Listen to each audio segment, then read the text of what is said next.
स्वागत है आप सभी का स्टडी संग्राम के यूट्यूब चैनल पर। आपके मन में अगर भी सवाल है कि 2024 में आप बीएड करें या बीटीसी करें, आप ग्रेजुएशन में हैं या फाइनल ईयर में हैं, आप बनना चाहते हैं शिक्षक, तो आपको एक डाउट है कि आप बीएड करें अब या बीटीसी करें। सुप्रीम कोर्ट के निर्णय के अनुसार 11 अगस्त को निर्णय आता है जिसमें बीएड डिग्री धारक जो हैं प्राथमिक में भाग नहीं ले सकेंगे।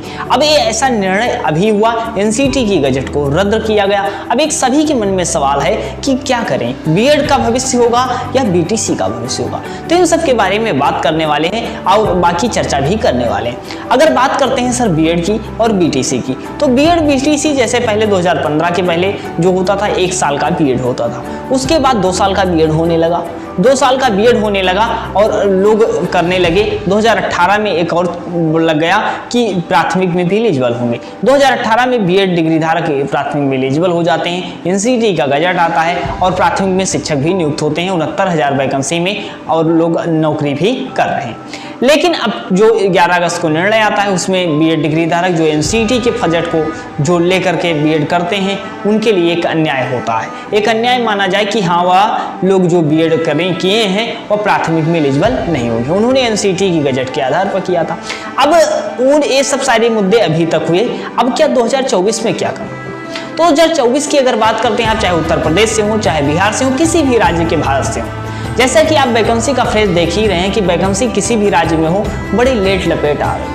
बिहार में एक ऐसा चल रहा है कि बिहार की वैकेंसी अच्छी इस समय आई है जो कि 7th फेज आया, लगभग 1,70,000 पदों पर वैकेंसी थी, जिसमें बीएड और बीटीसी अगर प्राथमिक में अगर बीटीसी को अलग भी कर दिया जाए तो बीएड के लिए भी मौके थे। 1,70,000 में 90,000 टीजीटी पीजीटी में बीएड को ही मौका दिया जाता है और 80,000 में अगर प्राथमिक में जो माना जाए तो बीएड बीटीसी दोनों लोग थे। अब 11 अगस्त के निर्णय के अनुसार बीएड अभ्यर्थी सम्मिलित नहीं हो पाएंगे, तो ये ऐसा पूरा अभी तक यहाँ तक हुआ। लेकिन अगर दूसरी वैकेंसी फिर 8th फेज की वैकेंसी आ रही है, उसमें बीएड अभ्यर्थी एलिजिबल है। किसी भी राज्य से आप अगर बीएड करना चाहते हैं बीटीसी, अगर आप हायर में जाना चाहते हैं तो आप बीएड इस समय कर सकते हैं 2024 में। अभी अगर इसके बाद कोई निर्णय आ जाता है, अगर पीआरटी में फिर सम्मिलित करने की बात की जाती है, तब तो आप बीएड ही अच्छा ही हो। 2030 के बाद 4 ईयर बीएड ही चलने वाला है 12th के बाद। अगर पीआरटी में आप केवल प्राथमिक में शिक्षक बनना चाहते हैं तब आप बीटीसी कर सकते हैं।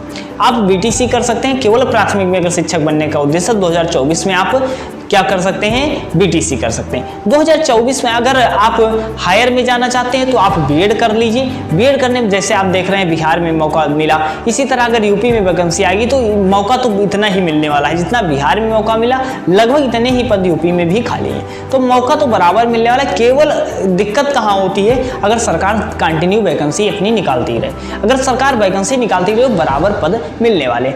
उम्मीद है, आशा है आप समझ चुके होंगे। अगर आप पीआरटी में केवल जाना चाहते हैं तो आप बीटीसी कर सकते हैं, अगर आप हायर में जाना चाहते हैं तो आप बीएड कर सकते हैं। नए थे सब्सक्राइब कर लीजिएगा इसी तरह जानकारी पाने के लिए। मिलते हैं नेक्स्ट वीडियो में, धन्यवाद।